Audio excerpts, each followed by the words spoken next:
Yeah, well, I think I would say two things here happening here. So when you are an employer, you're a startup trying to hire someone who's senior.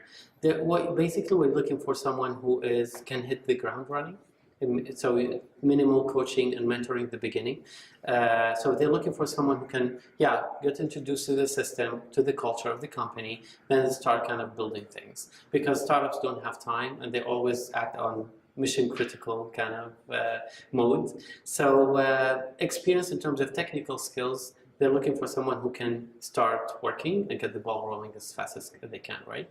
The second aspect of that would be seniority means leadership of other people. So they're looking for someone who could be a senior. They work for 6 months, a year, a couple of years. Then when they start hiring again for junior people or maybe existing employees, they can lead other people and provide technical coaching and technical mentoring, right? So that's what I think.